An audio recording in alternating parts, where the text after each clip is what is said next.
डर रहे हैं या डरा रहे हैं? बहुत सारे लोग हैं जो डर नहीं रहे कांग्रेस के बाहर है, वो सब हमारे गुर सिखा रहे हैं या घबरा रहे हैं? जो हमारे यहाँ डर रहे हैं उनको बाहर निकालो। चलो भैया जाओ, आरएसएस के हो जाओ, भागो। पाठ पढ़ा रहे हैं या कंफ्यूजन फैला रहे हैं? जरूरत नहीं है तुम्हारी, हमें निडर लोग चाहिए।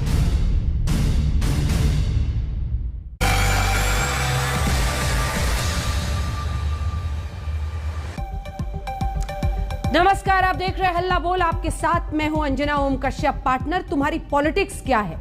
गजानन माधव मुक्तिबोध की ये पंक्ति सियासत में अक्सर मौजूद साबित होती है। आज एक बार फिर इसकी अहमियत बढ़ गई है। राहुल गांधी ने अपने सोशल मीडिया टीम के रंगरूटों को जो पाठ पढ़ाया, उसे सुनकर आप भी यही पूछेंगे, पार्टनर तुम्हारी पॉलिटिक्स है क्या? देखिए ये रिपोर्ट, फिर चर्चा की शुरुआत।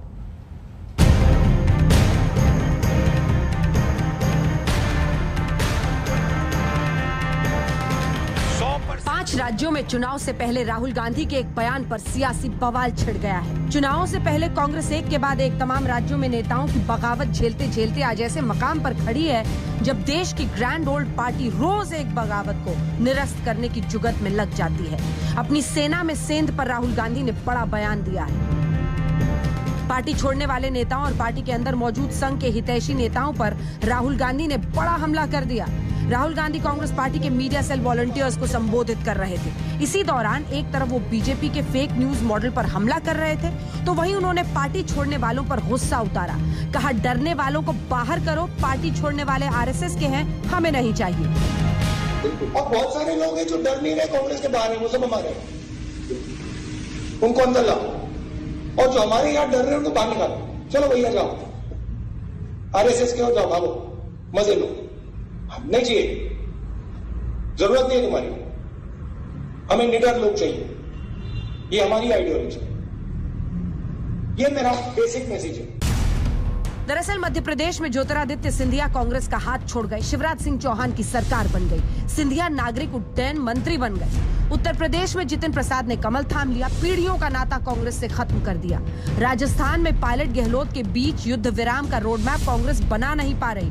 पंजाब में कैप्टन सिद्धू का पावर संतुलन का फॉर्मूला बिठाने में रोज नए खतरे मुंह बाए खड़े रहते हैं। कांग्रेस की कंफ्यूजन कथा का अंत नहीं हो रहा। राहुल अपने नेताओं को सोशल मीडिया वॉलंटियर्स के बहाने खरी खरी सुनाने लगे। एक तरफ राहुल पार्टी कार्यकर्ताओं को निडर होकर काम करने का संदेश दे रहे हैं, तो वहीं अपनी पार्टी छोड़ने वालों पर संघी होने का ठप्पा लगा रहे हैं। बीजेपी इस पर राहुल को ही घेर रही है। देखिए, जब वंशवाद और व्यक्तिवाद और राज परिवारवाद तीनों एक साथ चलता हो तो उस दल की वही स्थिति होती है जो कांग्रेस पार्टी की हो रही है। आज कांग्रेस पार्टी में Congress working committee, AICC, Congress संसदीय पार्टी, तीनों का मतलब क्या हो रह गया है? राहुल, प्रियंका जी और सोनिया जी। राहुल गांधी दलीय व्यवस्था का मर्म, उसका तत्व, कांग्रेस पार्टी की विरासत और कांग्रेस पार्टी के महत्व को स्वयं ही नहीं समझ पा रहे। ये बयान निश्चित तौर से उनके लिए आत्मघाती है। अगर उनकी पार्टी के G23 लोगों ने पार्टी में देश के अध्यक्ष के चुनाव की बात कही, तो इसको अगर वो कहते हो कि लोग चले जाएं, तो जो पार्टी अपना राष्ट्रीय अध्यक्ष नहीं चुन पा रही है, ये खुद राहुल गांधी राष्ट्रीय अध्यक्ष बने और इनमें न डरपोक न होते, तो पार्टी अध्यक्ष को छोड़ करके उन्होंने इस्तीफा दे दिया। अब आपको सुनाते हैं हाल ही में कांग्रेस छोड़ने वाले बड़े नेताओं की बात। कांग्रेस छोड़ने के पहले इन नेताओं ने कांग्रेस पार्टी नेतृत्व के फैसले लेने की क्षमता पर सवाल खड़े किए थे। Rahul gave me audience. I made him 8-9 times. But problem is that when you talk to Rahul, the discussion was so light that even the dogs come in between. He start plays with the dog, not with the human. When you talk with him.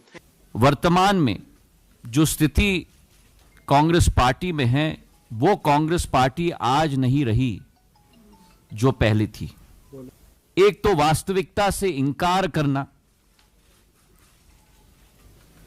और वास्तविकता से इनकार करके जो इबारत लिखी जाती है उसका समावेश न करना, जड़ता का एक जो वातावरण उत्पन्न है और उसी के साथ जो एक नई सोच, विचारधारा, जो एक नया नेतृत्व को सही मान्यता न मिलना। इस दल में मैं था, मुझे ये महसूस होने लगा कि हम लोग राजनीति में हैं और राजनीति एक माध्यम है, दल भी माध्यम है। अगर आप अपने लोगों के हितों की रक्षा नहीं कर सकते, उनके लिए काम नहीं आ सकते, तो आपका राजनीति और दल से में रहने में क्या औचित्य है? तो वो मुझे महसूस होने लगा कि मैं वो कांग्रेस पार्टी में नहीं कर पा रहा हूं। आने वाले 5 राज्यों के चुनाव में कम से कम 4 राज्यों में कांग्रेस की सीधी जंग बीजेपी से है और इन राज्यों के चुनाव कांग्रेस के लिए आर पार की लड़ाई है। ऐसे में क्या छोड़ने वालों को संघ के लोग कहकर समस्या का अंत हो जाएगा या उनको भला बुरा कहने से पार्टी के अंदर की बगावतें थम जाएंगी? आज तक ब्यूरो।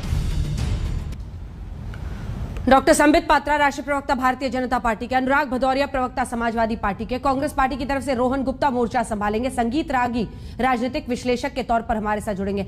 लेकिन इससे पहले कि हम बहस की शुरुआत करें, जरा आपको मायने समझाते हैं कि आखिर राहुल गांधी क्या संदेश देना चाह रहे हैं, क्या है मकसद उनके इस बयान का। एक्शन मोड में राहुल गांधी अगर नजर आ रहे हैं तो वो आप देख रहे हैं। कार्यकर्ताओं को राहुल मंत्र क्या है? जो कांग्रेस छोड़ रहे हैं वो आरएसएस के लोग हैं, यानी वो एक तीर से 2 निशाने कर रहे हैं, जो छोड़ के गए हैं और साथ ही संघ पर भी उनका निशाना है। कार्यकर्ताओं को राहुल मंत्र में नंबर 2 है, जो डरते हैं वो जाने के लिए स्वतंत्र है। वो कह रहे हैं कि जिनको भी डर लगता है आप इधर उधर की स्थिति में मत रहिए, जाइए। जो डरते नहीं उनका कांग्रेस में स्वागत है। जो लोग छोड़कर चले गए हैं वो आरएसएस के हैं। बीजेपी की फर्जी खबरों से नहीं डरे आप मुस्तैद होकर पार्टी में जो भी आपको बात कहनी है ये सब कुछ कहें। संघ पर दनादन जो निशाना रहा है उसमें हम आपको दिखा रहे हैं अब कि 25 मार्च 2021 को आरएसएस और संबंधित संगठन को संघ परिवार कहना सही नहीं है। उन्होंने कहा कि इसको परिवार की तरह संघ परिवार कहना सही नहीं है। 25 मार्च 2021 को उन परिवार में महिलाएं होती हैं, बुजुर्ग के लिए सम्मान होता है, आरएसएस में नहीं है, इसलिए परिवार जैसा शब्द उनके लिए सही नहीं है। तो संघ पर वो हमला करते रहे। आरएसएस मजहब के नाम पर हमारे समाज को विभाजित कर रहा है, ये भी उन्होंने 27 मार्च को कहा था। 14 अप्रैल को उन्होंने कहा था कि जहां आरएसएस होता है वहां नफरत होती है, यानी नफरत फैलाने का सीधा आरोप संघ पर। भारत आरएसएस की अधिनायकवादी सोच का गुलाम होता जा रहा है, ये उन्होंने मौजूदा डिस्पेंसेशन यानी सरकार का संघ के साथ रिश्ते को लेकर कहा था। 1 अप्रैल आरएसएस और बीजेपी ने सीएए के विरोधियों की हत्या की है। विरोध की आवाज को कुचलती है ये सरकार संघ के इशारे पर। 25 मार्च, तो ये कुल मिलाकर आरोप हैं जो वो किया। अब हम आपको दिखा रहे हैं अशोक गहलोत को सीएम बनाए जाने से नाराज हैं। ये वो बगावतें हैं जो आपको रोकनी है। कल को ये अगर पार्टी छोड़ देते हैं तो सबकी सोच संघी हो जाएगी। पंजाब के सीएम कैप्टन अमरिंदर सिंह से नवजोत सिंह सिद्धू की नाराजगी खत्म नहीं हो रहा है। आप युद्ध विराम लगा ही नहीं पा रहे। मुंबई कांग्रेस में वहां पर संजय निरुपम ने मोर्चा खोला हुआ है। G20 जिसे कहा जाता है, तमाम ऐसे नेताएं हैं जो लगातार अपनी पार्टी में नेतृत्व को लेकर, लीडरशिप को लेकर सवाल खड़े कर रहे हैं। G23 जिसे कहा जाता है, G23 के सदस्य पार्टी में बदलाव की मांग लगातार कर रहे हैं, जिनमें आनंद शर्मा है, तमाम नेता हैं। आप किस किस को कहिएगा कि ये सब संघी हो गए हैं? G23 के सदस्य पार्टी में बदलाव की मांग कर रहे हैं, उनमें कपिल सिब्बल का भी सवाल है। पार्टी की चिंता है इन्हें या फिर इन पर संघ की सोच की मुहर लगा देंगे आप? गुलाम नबी आजाद, तमाम ऐसे कद्दावर नेता हैं जिन्होंने कांग्रेस पार्टी के साथ, जिनकी पूरी जिंदगी कटी है, अगर वो रिश्ता तोड़ने को मजबूर हो रहे हैं। पीढ़ियों का रिश्ता था जितिन प्रसाद का भी, ज्योतिरादित्य सिंधिया का भी, वो तोड़ा तो क्यों तोड़ा? क्योंकि संघ की सोच आ गई थी उन पर। आज रोहन गुप्ता जी आपके साथ शुरुआत करते हैं, जरा बताइए, पार्टी के अंदर सवाल खड़े करना संघ की सोच हो जाती है। आज ये कहकर क्या उन परेशानियों का अंत हो जाएगा, निकल जाएगा सुलह का फॉर्मूला आपका पंजाब और राजस्थान में? अंजना जी, जिस बीजेपी प्रकार कह रही है, सर सवाल पूरा नहीं हुआ है, बीजेपी कह रही है आत्मघाती है ये सोच। ये बीजेपी के लिए जरूर आत्मघाती साबित होगा जो स्टेटमेंट उन्होंने दिया है। अंजना जी, जिस परिप्रेक्ष्य में आज राहुल जी ने बात की, करीब 3,500 हमारे जो सोशल मीडिया के वॉलंटियर को संबोधित कर रहे थे, किसी ने सवाल पूछा कि राहुल जी ऐसे काफी लोग हैं आज जो कोरोना का हैंडलिंग है बीजेपी का उससे नाराज है, नोटबंदी की बात हो, जिस प्रकार से चाइना हमारे देश में घुस रहा हो और सरकार झूठ फैलाने का काम करे, हमको कैसे उनको जोड़ना चाहिए? तब राहुल जी ने ये बात कही कि कांग्रेस की विचारधारा देश को बचाने की विचारधारा है, वहां डर का कोई काम नहीं है, यहाँ कमजोर दिल वालों का काम नहीं है। ऐसे लोग चाहिए हमको जो सिर्फ देश की बात करें। कांग्रेस की विचारधारा है कि हमको देश को कुछ भी करके बचाना है, और ऐसे लोग जो कांग्रेस छोड़ के जाते हैं, जो डर गए हैं, ऐसे लोगों को हमारा काम नहीं है। और ऐसे लोग चाहिए जो डर नहीं, सिर्फ देश को बचाने की बात करेंगे, कांग्रेस की विचारधारा की बात करेंगे। उनका स्वागत है। क्या गलत कहा उसने? संबित जी, क्यों मुस्कुरा रहे हैं आप? क्यों मुस्कुरा रहे हैं? जी अंजना जी, आज आप देख रही हैं जिस प्रकार से देश की, ऐसे ही लोग चाहिए जो मजबूती से भाजपा के सामने लड़ पाए। क्योंकि ये भाजपा है कि या तो डर से, भय से, कुचल के, कुछ भी करके उनको अपनी सत्ता की रक्षा करनी है, उनको देश की नहीं पड़ी है। आज प्रधानमंत्री का ये कहना है कि उत्तर प्रदेश में कोरोना के सेकंड वेव में अच्छा कार्य किया, क्या उन्होंने गंगा में बहती लाशें नहीं देखी? किस प्रकार से, कौन ये चीज बोल सकता है? ये झूठ सिर्फ और सिर्फ भाजपा फैला सकती है। अगर उसके सामने आपको लड़ना है तो आपको मजबूत दिल वाले लोग चाहिए। और यही राहुल गांधी का मैसेज था। 3,500 से ज्यादा जो हमारे वर्कर इससे जुड़े थे, सारे वर्कर आज ये मैसेज लेके गए, ये लड़ाई आजादी की दूसरी लड़ाई की तरह है। अंग्रेज चले गए, इनको छोड़ गए, माफी मांगने वालों के सामने अगर लड़ना है तो आपको मजबूत होकर लड़ना पड़ेगा। ये राहुल गांधी जी का आज मैसेज। राहुल गांधी ने कहा है निडर होकर लड़िए। आप लोग फेक न्यूज फैलाते हैं। संबित पात्रा जी। हाँ, मैं जवाब देता हूँ। देखिए अंजना जी, आपने मुझे पूछा कि मैं क्यों मुस्कुरा रहा हूँ। मैं तो सैल्यूट करता हूँ कांग्रेस के प्रवक्ता। कितना डिफिकल्ट काम है, जरा सोचिए आप अंजना जी, कितनी मुश्किल भरी डगर है ये। मतलब क्या क्या डिफेंड करना पड़ता है। आप सोचिए, अगर हम लोग को ये सब डिफेंड करना पड़ता, हमारी परिस्थिति क्या हो जाती। मैं तो आप प्रणाम करता हूँ रोहन भाई को, मेरे अच्छे मित्र भी हैं, अच्छे व्यक्ति हैं, अच्छा काम कर रहे हैं। इतने डिफिकल्ट परिस्थिति में भी राहुल जी को डिफेंड कर रहे हैं, ये कोई साधारण विषय नहीं है। देखिए, राहुल जी ने कहा कि उनको निडर लोगों की आवश्यकता है, जो लोग बिल्कुल डर से परे हों। मैं तो कहता हूं राहुल जी, आप ही डरना बंद कर दीजिए ना। राष्ट्रीय अध्यक्ष का पद आपने छोड़ दिया था डर के, आप उसे पुनः ग्रहण कर लीजिए। आप फिर से राष्ट्रीय अध्यक्ष। अरे 1.5 साल हो गए, कांग्रेस पार्टी में कोई अध्यक्ष ही नहीं है, दल में बल नहीं है, बल नहीं है तो दल गया है गल। फिर आज छलक रहा है राहुल का जो फ्रस्ट्रेशन है, वो हम सब देख रहे हैं। भाई साहब, दल में बल नहीं है। अभी भी राहुल के जो हमारे रोहन भाई हैं प्रवक्ता, तो आप उनको जबरदस्ती अध्यक्ष क्यों बनाना चाहते हैं? संबित जी, आप उनको जबरदस्ती अध्यक्ष क्यों बनाना चाहते हैं? तो वो डिसाइड करेंगे। ये तो आप भी जानती हैं, ये तो बहुत नॉटी क्वेश्चन था। आप भी जानती हैं कि हम क्यों चाहते हैं कि वो अध्यक्ष बने। वही अध्यक्ष, वो बड़े एसेट हैं, देश के बहुत बड़े एसेट है वो। आप नहीं जानती हैं कि हम क्यों चाहते हैं कि वो अध्यक्ष बने। हम तो उनके लिए अच्छा कौन कहता है कि हम फासिस्ट हैं? कौन कहता है कि हम लोग दूसरों का सर्वे भवन्तु सुखिनः सर्वे सन्तु निरामया। हम चाहते हैं कि कांग्रेस पार्टी में बिल्कुल सुख हो, शांति हो, और वो निरामया मतलब माया से परे जिए, खुशी खुशी रहे। हम चाहते हैं राहुल जी अध्यक्ष बन जाए, इसमें क्या बुराई है? क्यों रोहन भाई भी नहीं चाहते हैं क्या? रोहन भाई भी चाहते हैं राहुल गांधी जी अध्यक्ष बन जाए। हम सब चाहते हैं राहुल गांधी अध्यक्ष बन जाए। जवाब दे दीजिएगा, सुन लीजिए। नड्डा जी का फैसला आपने थोड़ी किया था, मत लीजिए। नड्डा जी का भी फैसला आपने थोड़ी किया था सर। हर पार्टी में 1-2 लोग तय करते हैं। बता दे फिर।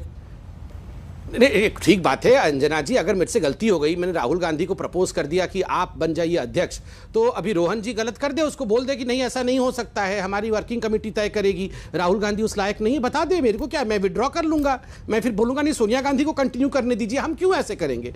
देखिए, ऑन अ सीरियस नोट, वैसे ये सीरियस डिबेट है नहीं, राहुल गांधी अकेले रह जाएंगे तो वो गीत है ना, 3 बज गए पार्टी अभी बाकी है, इनके यही होने वाला है। हर्ष इनका यही होने वाला है, 3 बच गए हैं, पार्टी अभी बाकी है। और वो 3 कौन है आपको पता है? सोनिया जी, राहुल जी, प्रियंका जी, ये 3 बच जाएंगे, पार्टी फिर भी इनकी बाकी रहेगी। और आप ताक लगा ये संग कर रहे हैं, ये संग का विषय नहीं है। और आप ताक लगा के बैठे हुए हैं। सचिन पायलट, अच्छा सिद्धू जी को वापस लेंगे क्या अगर वो आते हैं? अब पूछ रही हूँ बस ऐसे। नहीं, अब वो तो मैं नहीं, कौन आ रहा है कौन नहीं जा रहा है ये मेरा विषय नहीं है। ये आप बताइए, ये सारे संघ के एजेंट थे, ये इतने दिन तक क्या? ये गुलाम नबी आज़ाद जी संघ के एजेंट थे, कपिल सिब्बल जी संघ के एजेंट, शशि थरूर, ये इतने हाईफाई इंग्लिश बोलते हैं, ये संघ के एजेंट। आप बताइए, ये सारे लोग संघ के एजेंट थे। ये सचिन पायलट संघ का एजेंट, ज्योतिरादित्य सिंधिया तो हमारे पास आ गई। बताइए, ये सारे संघ के एजेंट यहाँ बैठे हुए हैं, क्यों नहीं निकाल रहे हैं इनको? क्यों नहीं निकाल? हमने बोला है। देखिए, मुझे तो कभी कभी समझ में नहीं आता है ये राहुल गांधी जी बोलते क्या है। With all due respect to Rahul Gandhi and Rohan भाई, मैंने उनका एक स्पीच सुना अभी थोड़े दिन पहले, बोल रहे थे कि अब मैं थोड़ा इमोशनल बातें करूंगा। और जब वो वाइस प्रेसिडेंट पहली बार बने थे, फिर उन्होंने कहा कि you know this morning I got up at night this हाँ, मैं थोड़ा सा बोल दूँ, राहुल जी के बारे में अच्छा ही बोल रहा हूँ। देखिए, फिर उन्होंने भाषण में कहा कि मैं बहुत इमोशनल बातें करूंगा, करके कहा कि you know this morning I got up at night and politics is in my shirt and pant. बताइए, पॉलिटिक्स शर्ट पैंट में है। अब ये क्या किया जाए बताइए, इसको मैं क्या जवाब दूं? इसका जवाब अब देखिए इनके पार्टी का विषय है, पार्टी का विषय, मैं तो फिर भी कहूंगा कि राहुल जी को अध्यक्ष बनाओ। देखिए संबित पात्रा जी अपने आप को डॉक्टर कहते हैं और मुझे लगता है थोड़ा सा कहीं ना कहीं डिस्टर्ब है, क्योंकि पार्टी में जिस प्रकार से झूठ फैलाने का रोज काम करते हैं और अगर फिर भी पार्टी कदर ना करे तो दुख होना स्वाभाविक है। बेचारे रोज झूठ बोलते हैं, डिबेट में आके चिल्लाते हैं, कुछ नहीं मिलता, बाकी सब ले जाते हैं। संबित भाई मेरी पूरी भावना आपके साथ है। आप इतना झूठ फैलाते हैं, इतना फर्जीवाड़ा करते हैं, आप बन जाओ ना कांग्रेस पार्टी का अध्यक्ष, और ऐसे आपको दे दिया जाएगा वो, आप चिंता मत करो। तो आपका दुख मैं समझ सकता हूँ, मानसिक तौर पे जो असर हुआ है वो आपके ऊपर, मैं आपके साथ हूँ, वो छोड़ते हैं। देखिए अंजना जी, उन्होंने अभी मुद्दा क्या है, आज जो राहुल गांधी की ये बात करते हैं, उनके एक ट्वीट पे इनके 10-10 ट्रोल मंत्री लग जाते हैं। अभी तो 4-5 की नौकरी चली गई है, इनकी भी जाने वाली है बहुत जल्दी, क्योंकि झूठ में ये फंसने वाले हैं। देखिए अंजना जी, मुद्दा यहाँ पे ये लड़ाई बहुत बड़ी है। यहाँ पे आप अगर छोटी लड़ाई की तरफ इसको देखेंगे, आज राहुल जी ने बहुत स्ट्रॉन्ग मैसेज दिया कि ये लड़ाई देश को बचाने की लड़ाई है। मैं इसमें क्या झूठ बोल रहा हूँ वो बताइए। जो किसान आज अपने हक के लिए लड़ रहे हैं उसके खिलाफ उसको राष्ट्रद्रोह बोल देना, जो मजदूर लड़ रहे हैं उनके खिलाफ केस कर देना। आज महिलाओं की बात हो, मुझे बताइए कि ये बोलना कि कोरोना काल में यूपी ने अच्छा किया, गंगा में बहती लाश देख के कौन वो आदमी बोल सकता है? आज चीन की हम बात कर रहे हैं, रोज बोल रहे हैं कि डेप्सांग एरिया में आज भी चीन है, कौन बोल सकता है कि हमारी सरहदें सुरक्षित है? आज जो आंकड़े आ रहे हैं हमारे अर्थतंत्र के, पूरी तरह हमारी इकोनॉमी खत्म हो रही है, कौन बोल सकता है अर्थतंत्र अच्छा काम कर रहा है? लोकतंत्र की बात हो, अर्थतंत्र की बात हो, हर जगह पे सिर्फ अपनी सत्ता के बल से आवाज को, लोकतंत्र की आवाज को कुचलने वाले क्या 2-4 नेता ले जाके अपनी सत्ता। इस बात में तो दम है ना संबित जी, इस बात में तो दम है ना कि आपके सत्ता में रहते हुए आपका प्रचार तंत्र विशाल है। मैं आ रही हूं अनुराग जी, इसके बाद तुरंत आऊंगी, थोड़ा सा इसका जवाब दे दीजिए। आपका प्रचार तंत्र विशाल है, उसको काउंटर करने के लिए तमाम पार्टियों को पूरी ताकत तो झोंकनी पड़ेगी ना। देखिए अंजना जी, मैं जवाब देता हूं। अभी कांग्रेस के प्रवक्ता ने कहा कि देश की स्थिति बहुत खराब है, अर्थस्थिति बहुत खराब है, चीन भी हिंदुस्तान में घुस आया है। इतनी खराब स्थिति हिंदुस्तान की है, उसके बावजूद कांग्रेस पार्टी उभर नहीं पा रही है, उसके बावजूद कांग्रेस पार्टी लोगों को कन्विंस नहीं कर पा रही है। सोचिए जरा कांग्रेस की हालत क्या है। मान लेते हैं देश की स्थिति बहुत खराब है, तो ये कांग्रेस पार्टी कर क्या रही है? या ये मोदी जी का काम है कि कांग्रेस को सुदृढ़ करना, कांग्रेस को एक अध्यक्ष देना, राहुल गांधी जी का ट्यूशन लेना और राहुल गांधी जी को निडर बनाना, ये मोदी जी का काम है क्या? अंजना जी आप बताइए, ये इनका प्रचार तंत्र कैसा होगा? बहुत अच्छा प्रचार तंत्र इनका होना चाहिए, ये बहुत निडर होने चाहिए, ये जाके प्रदर्शन कैसे करने चाहिए। आप ये मोदी जी और अमित शाह जी इनकी क्लास लेंगे, नड्डा जी इनको बुला के समझाए। देखिए मैं तो बीच में बिल्कुल नहीं बढ़ता, 10 सेकंड सुन लीजिए, 10 सेकंड प्लीज धीरज रखिए, धीरज रखिए। ये काम 10 सेकंड अंजना जी, मैं किसी के बीच में नहीं बोलता हूं, आगे से मैं भी बीच में बोलूंगा। ये तो स्काइप से जुड़े हुए हैं, मैं कैमरा से जुड़ा हुआ हूं, याद रखिएगा। इन सबके बीच में बोलूंगा, डिबेट पूरा खराब हो जाएगा, इसलिए शांति रखिए। मेरी आवाज ज्यादा जाएगी, मैं कैमरा से जुड़ा हुआ हूं, आपके पूरा बीच में बोलता रहूंगा, इसलिए शांति से बैठिए और सुनिए। 10 सेकंड के बाद आप बोलिएगा। हाँ, इसलिए स्काइप से जुड़े हैं आप, बिल्कुल कर्टसी के साथ डिबेट करिए, वरना वो भी बीच में बोलूंगा तो कट जाएगी। देखिए अंजना जी, आप तो हमारी बात भूल जाइए। नहीं कोई नहीं, ये तो धमकी नहीं है, मैं ये इंटरफेरेंस तो इन्हीं का है। मैं तो भूल जाइए मेरी बात। यहाँ तो मेरे भाई बैठे हुए हैं, अनुराग भदौरिया जी, पूछिए इनसे जरा, बैठाया था ना साइकिल के कैरियर पे राहुल गांधी को, क्या हुआ? पूछिए जरा।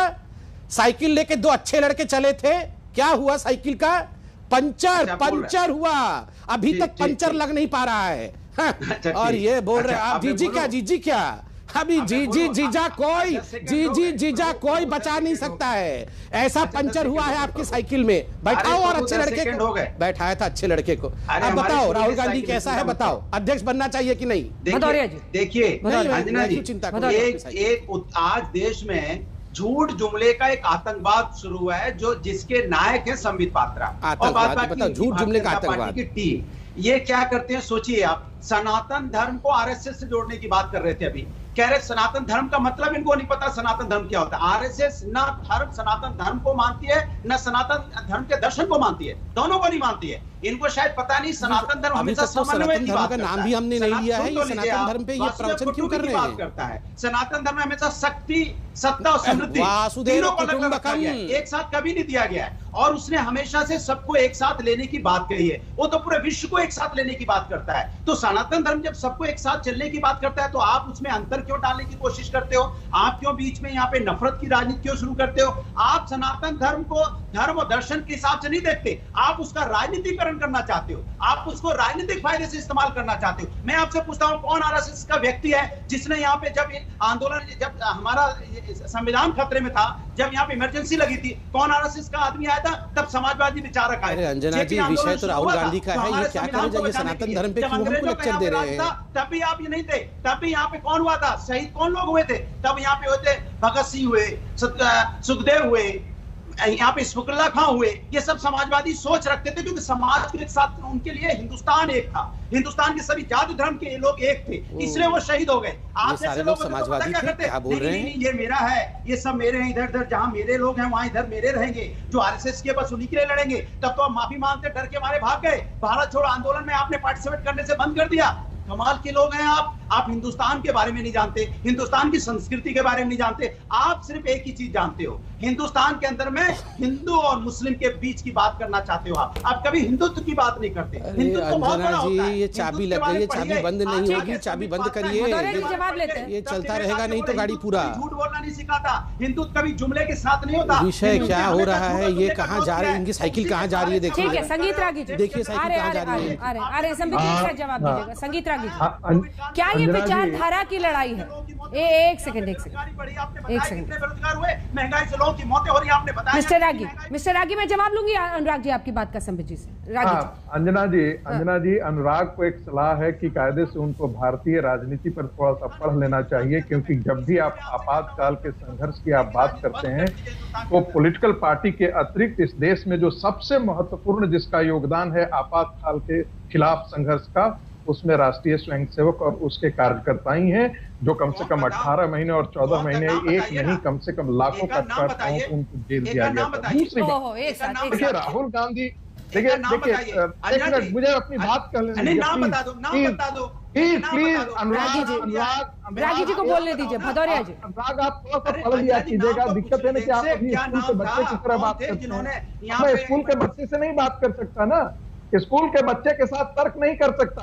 आप क्योंकि पढ़ करके नहीं आते हैं, होमवर्क करके नहीं आते हैं, आप एक ही बात रिपीट करते हैं। दूसरी बात, अंजना जी, राहुल गांधी की बौद्धिकता पर आप हंस सकते हैं, आप तरस खा सकते हैं, लेकिन राहुल गांधी बहस के विषय नहीं है। एक कहा जाता है कि एक आदमी सिर्फ गलतफहमी करता है। नहीं संगीत रागी जी देखिए, एक सेकंड, एक काउंटर तो सुनिए, आप ही जवाब दीजिएगा। राहुल गांधी क्या कह रहे हैं? वो कह रहे हैं कि जो पार्टी छोड़कर गए वो संघ की विचारधारा वाले थे, इसमें क्या गलत है? जिसको एक सेकंड, एक उदाहरण नहीं रहा होगा, हजारों रहा होगा जब ज्योतिरादित्य सिंधिया या जितिन प्रसाद ने बीजेपी और संघ की सोच के खिलाफ बोला होगा ना, तो उस विचारधारा को एक्सेप्ट जो लोग कर लेते हैं, उस पर उन्होंने टिप्पणी की है। अंजना जी मेरी बात सुन लीजिए।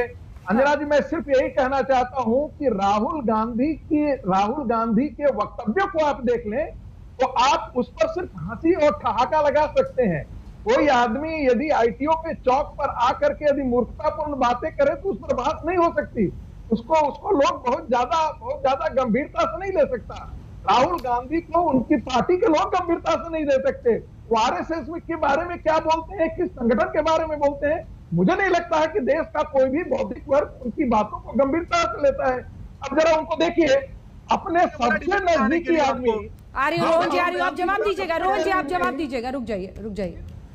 रोहन जी जवाब देंगे इसका। रोहन जी की गुलामी करने वाले लोग और कोई बोल सकते हैं। ब्रेक के बाद ही आप आऊंगी, मैं माफी मांग रही हूँ आपसे रोहन गुप्ता जी। रोहन जी आप इसका जवाब दीजिएगा। साथ ही कई सारे सवाल हैं, संबित पात्रा जी आपके पास भी आ रही हूँ। एक और सवाल है जो मैं आपसे पूछूंगी ब्रेक के बाद, उसका जवाब रोहन जी दीजिएगा। जब यूपी में चुनाव का टाइम आता है तो गंगा स्नान के लिए प्रियंका वाड्रा गांधी पहुंच जाती हैं, राहुल गांधी मंदिर चुनाव प्रचार के दौरान जाते हैं। क्या विचारधारा के इस पूरी कहानी में, चुनावों के इर्द गिर्द जो पूरी बिसात सियासी बिछती है, राष्ट्रवाद का गाढ़ा रंग देश पर चढ़ा हुआ है, उसमें इधर उधर जाकर कहां पहुंचेगी कांग्रेस? एक ब्रेक के बाद ये सवाल देखते रहिए आज तक। पार्टनर तुम्हारी पॉलिटिक्स क्या है, ये सवाल पूछेंगे जरा रोहन गुप्ता जी से। संबित जी मैं आपके पास भी आ रही हूँ, लेकिन उससे पहले आपको दिखा दें जरा तस्वीरें। पटियाला में नवजोत सिंह सिद्धू के घर की तस्वीरें आ रही हैं। हरीश रावत ने कहा था, जो कि प्रभारी है पंजाब के, उन्होंने कहा था कि अभी फैसला नहीं हुआ है, लेकिन यहाँ तो जश्न मन रहा है और तस्वीरें आ रही हैं सिद्धू के घर पर। जिंदाबाद के नारे उनके घर पर लगाए जा रहे हैं और ऐसा बताया गया कि वहां पर केक और मिठाई खिलाया जा रहा है। ये देखिए मिठाई का दौर चल रहा है। रोहन जी ये क्या हो गया? पहले मैं संगीत रागी जी का जवाब दे दूं, फिर इसके ऊपर आता हूं। देखिए संगीत रागी जी मजबूरी है, क्योंकि जो अंग्रेजों के साथ बैठकर उनके माफी जो मांग सकते हैं, जो लोग भारत छोड़ो आंदोलन का विरोध कर सकते हैं, उनसे देश के आम आदमी तो पूछ लेते हैं ना, बहुत मुश्किल है। बीच में मत बोलिए रागी जी, पूछ लीजिए जवाहरलाल नेहरू जी की। ये आपके जवाहरलाल नेहरू जी की आत्मा से खराब पूछ लीजिए कि राष्ट्रीय मैं तो आपके बीच में नहीं बोला। उन्होंने मिस्टर रागी, के लिए मिस्टर रागी, दिवस पर क्यों आमंत्रित किया मिस्टर था? रागी, मत बौखलाइए, मत बौखलाइए। आपकी हकीकत पुरानी जो है देखना पड़ेगा, मत बौखलाइए प्लीज।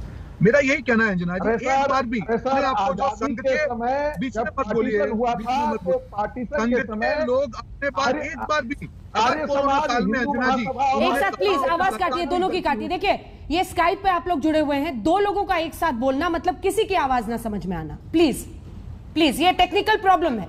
मिस्टर रागी रुकना पड़ेगा। आपका नाम रोहन नहीं है। रोहन जी बात पूरी कर ले, मैं आऊंगी। रोहन जी संबित जी को दिखाएं। मेरा सिर्फ ये कहना है अंजना जी कि इनसे ही अपेक्षा रखना कि देश के आम नागरिक की बात करें, बहुत दूर की बात है। आज राहुल जी की बात करते हैं, जैसे ही ट्वीट करते हैं डिबेट पे आते हैं। भैया क्यों आते हैं डिबेट पे अगर आपको सीरियसली नहीं लेना है? देखिए मुद्दा यहाँ पे जब देश की बात करेंगे, चैलेंज आएगी अंजना जी, बहुत मुश्किल है, क्योंकि जिस प्रकार से इन्होंने सत्ता का दुरुपयोग किया है भाजपा ने, मुश्किल है, पर हम लोग डर के नहीं कर सकते इसको। हमको मिलकर देश को बचाना होगा, और यही राहुल गांधी जी का संदेश था। संगीत रागी जी जैसे लोग यहाँ पे भाजपा की बी टीम बन के आएंगे, क्या उनका महत्व है? अरे आप लोगों ने अंग्रेजों से माफी मांगी है, आप लोग तो हमेशा देश के खिलाफ चले हो, डिवाइड एंड रूल आप आज वही कर रहे हो। आपकी सत्ता चल क्यों रही है? क्योंकि आप देश को लड़वा रहे हो, और देश की जनता ये जान चुकी है। आप जब गिरोगे इतनी बुरी तरह गिरेंगे, ये आज जो आज डॉक्टर साहब दांत तो दिखा रहे हैं, पर इतनी बुरी तरह ये गिरने वाले हैं कि आपको देश की जनता माफ नहीं करने वाली। ठीक है, संबित जी जवाब की बात हो, कुछ भी बात हो, अर्थतंत्र की बात हो, अब हो गया हो। अब देखिए इनके बीच में मैंने नहीं बोला। अब अंजना जी, जैसे आपने संगीत रागी जी की आवाज को भी, थैंक यू, अब मैं बोल लूं। देखिए अंजना जी ये बोल रहे हैं भविष्य में आप गिरेंगे तो बहुत बुरी तरह गिरेंगे। मुझे आश्चर्य होता है और तरस भी होता है। ये खुद गिरे पड़े हैं, मगर दूसरा कब गिरेगा उसकी गणना कर रहे हैं कि आप भविष्य में गिरोगे। अरे भाई साहब, हम तो मंगल कामना कर रहे हैं, राष्ट्रीय अध्यक्ष बनाओ, जो गिरे हुए हैं उठो तो सही। इसमें इतना चिल्लाने की क्या आवश्यकता है? अंजना जी देखिए, आज का डिबेट भारतीय जनता पार्टी या संघ के ऊपर नहीं है। आज का डिबेट कांग्रेस के अंदर जो आरएसएस के एजेंट हैं उनके ऊपर है, क्योंकि खुद इनके अध्यक्ष ने कहा है, पूर्व अध्यक्ष ने कहा है कि कुछ एजेंट थे आरएसएस के हमारे पार्टी के अंदर, वो चले गए और बाकी एजेंट भी चले जाए। अंजना जी ये फिर से बीच में बोलते हैं, आपने दूसरों को तो रोकना है, उनको भी तो रोकने का काम करिए। प्लीज रोहन जी, मैं जवाब लूंगी। आप इनके भी आवाज को कम कर दीजिए ताकि, धन्यवाद। देखिए अंजना जी, आज पंजाब में परिस्थिति क्या है? आपने अभी कांग्रेस के प्रवक्ता से पूछा कि ये सिद्धू जी के घर में क्या हो रहा है, कोई जवाब इनके पास है नहीं। आज कैप्टन और सिद्धू के बीच में तलवारें तनी हुई है। आज छत्तीसगढ़ में अवस्था क्या है? टीएस सिंहदेव के बीच में और बघेल जी के बीच में तलवारें तनी हुई है। ये क्या भारतीय जनता पार्टी ने किया? आज राजस्थान में क्या हो रहा है? आज राजस्थान में गहलोत और सचिन पायलट में लड़ाई हो रही है, और निकम्मा, नकारा, ये सब शब्दों का प्रयोग सचिन पायलट के लिए मुख्यमंत्री गहलोत जी ने किया है। क्या ये सब भारतीय जनता पार्टी ने कराया है? और अगर आरएसएस के लोग आपके पार्टी के अंदर घुसे हुए थे, 40-40, 50-50 साल से वो मेंबर थे, तो ये बहुत बड़ा फेलियर है आपकी पार्टी का। ये आपकी अध्यक्षा सोनिया जी का फेलियर है, ये राहुल गांधी जी का फेलियर है कि पूरी की पूरी पार्टी में आधे लोग आरएसएस के हैं और आप लोग जान नहीं पा रहे हैं। मुझे तो शक होता है कहीं सोनिया गांधी कल को ये न कह दे कि तो मुझे सबसे बड़ा एजेंट तो ये राहुल गांधी ही लग रहा है, क्योंकि आजकल तो लोग कहने लगे कि क्या तुम लोगों ने कोई एजेंट बैठाया हुआ है, क्योंकि राहुल गांधी जिस तरह से बिहेव कर रहे हैं वो भी बीजेपी के एजेंट की तरह बिहेव कर रहे हैं, ऐसा लोग कहने लगे। तो क्या वो भी एजेंट हैं? इसका जवाब वो दे। और अंत में मैं एक बात कहना चाहता हूं, देखिए यहां निडर की बात हो रही है। मैं राहुल जी को कहूंगा, आप बिल्कुल निडर बन के डिसाइड करिए कि कांग्रेस का अध्यक्ष कौन होगा पंजाब में। आप निडर बन के आज डिसाइड करिए कि टीएस सिंहदेव मुख्यमंत्री होंगे कि नहीं छत्तीसगढ़ में। आप निडर बन के डिसाइड करिए कि जहां तक राजस्थान का सवाल है वहां पर 32 नए मंत्रियों को आप शपथ दिलाएंगे या नहीं दिलाएंगे, या ये सब काम भारतीय जनता पार्टी करेगी? आप पहले निडर बनिए। और राहुल जी, आप में इतनी अगर निडरता है, इस बार चुनाव प्रचार के लिए अमेठी जाएंगे क्या? उत्तर प्रदेश में चुनाव है, देखते हैं जरा कितनी निडरता है आप में, देखते हैं जरा आप कितना नहीं डरते हैं। जाएंगे क्या अमेठी? इसका जवाब दीजिए जरा। निडर होकर राहुल गांधी जाएंगे, इसका जवाब जरूर दीजिएगा। और एक सवाल मेरा भी, क्या विचारधारा के एक कंफ्यूजन से कांग्रेस गुजर रही है? आप देश में चुनावों की हवा देखते हैं, फिर आप गंगा स्नान से लेकर मंदिर मंदिर दर्शन के लिए पहुंचते हैं, सॉफ्ट हिंदुत्व अपनाते हैं, फिर कहते हैं कि संघ की सोच रखने वाले थे जो छोड़ के चले गए। आपकी पॉलिटिक्स क्या है मिस्टर गुप्ता? देखिए अंजना जी, पहले इनका मैं जवाब दे दूं। 4 महीने में 3 मुख्यमंत्री बदलने वाले हमसे सवाल पूछेंगे। उनके प्रधानमंत्री के पोस्टर से, मुख्यमंत्री के पोस्टर से प्रधानमंत्री के पोस्टर यूपी में गायब हो जाते हैं, हमसे सवाल पूछेंगे। उनके कर्नाटका में उनके मंत्री कहते हैं कि उनके सीएम का इंटरफियरेंस है, वो हमसे सवाल पूछेंगे। मध्य प्रदेश में कैबिनेट मीटिंग में ओपनली झगड़ा होता है, वो हमसे सवाल पूछेंगे। गुजरात में जहाँ पे प्रेसिडेंट और सीएम बात नहीं कर रहे, वो हमसे सवाल पूछेंगे। अरे शर्म करिए, देश की जनता आपको देख रही है। नहीं पूछेंगे भाई, आप तो भगवान है, आपसे सवाल नहीं पूछेंगे। राहुल जी को बना दो प्रेसिडेंट, काम खत्म। मुंह बंद रखिए, क्यों बीच में बोल रहे हैं? अरे नक्की करते हैं, नक्की करते हैं, सारा नहीं करते हैं। चलो बना दो प्रेसिडेंट, बना दो। नहीं, अरे राहुल गांधी को प्रेसिडेंट बना देते हैं मेरे भाई, दोनों मिलकर चलो डिक्लेयर कर देते हैं, आपके मुंह पे प्रेसिडेंट बना देते हैं। आपको आप झुनझुना खिलाते रहिए। नहीं, कोई तनाव नहीं, राहुल गांधी को प्रेसिडेंट बना देते हैं मेरे भाई, छोड़ो ना इतना, क्या इतना डिबेट डिस्कशन। अंजना जी आप जरा मीडिएटर बन जाइए, हम दोनों डिक्लेयर कर देते हैं, राहुल गांधी प्रेसिडेंट बन गए। बैठेंगे, आप यही करेंगे, आपका काम यही रहने वाला है, आप कभी कुछ पाएंगे नहीं। बाहर से लोग लाइए, उनको सत्ता दीजिए। कोई चिंता में, मैं तो राहुल गांधी कैसे पाएगा उसकी चिंता कर रहा हूँ भैया, छोड़ दीजिए हमें। बौखलाइए मत बौखलाइए। अरे राहुल गांधी छोड़ो ना। अब मेरे सवाल का जवाब दीजिए, मेरे सवाल का जवाब दीजिए। आपकी पॉलिटिक्स क्या है? बिल्कुल, पॉलिटिक्स बहुत क्लियर है कि हमको देश को बचाना है। जब हम कोरोना काल की बात थी, तब यही सिर्फ पार्टी करी थी। जब मजदूरों की बचाना है, देश को बचाना है, सुबह से उसका मतलब क्या होता है? लेबर की बात हो, गाड़ी तो चल नहीं रही है, कार देश को बचाने चले। वैक्सीन के मुद्दे की बात हो, आज उन्होंने जिस प्रकार से वैक्सीन का घोटाला किया, पूरी पॉलिसी को खराब कर दिया। ये कांग्रेस पार्टी के प्रेशर के बाद में वो प्रधानमंत्री को आत्मज्ञान हुआ कि देश का क्या बुरा हाल होगा, आज देश के सामने देख। कांग्रेस पार्टी ने जो बाइडेन को भी प्रेसिडेंट बनाया, पूरे विश्व में वैक्सीन भी दिलाया। मजाक उड़ा रहे थे कि ये तो पेंडेमिक नहीं है। जब राहुल गांधी कार तो चल नहीं रहा है, खाली कार में बैठे हुए हैं। यही है कांग्रेस का हाल भी, खाली कार में बैठ के चिल्ला रहे हैं सब, कार चल नहीं रही है इनकी। पता है अंजना जी, जो राहुल गांधी, अंजना जी जरा कैमरा पर्सन को कहिए, कैमरा पैन करके दिखाएगा।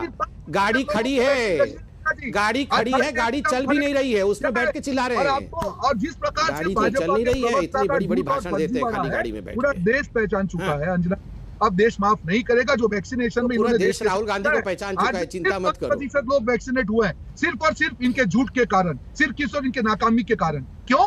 आज को कौन से देश में देखा? राहुल गांधी जी वैक्सीनेशन पे नहीं बोल रहे थे, वो आरएसएस के एजेंट पे बोल रहे थे जो आपके पार्टी में है। उस पे बताओ ना आप, क्या वो अमेठी जाएंगे?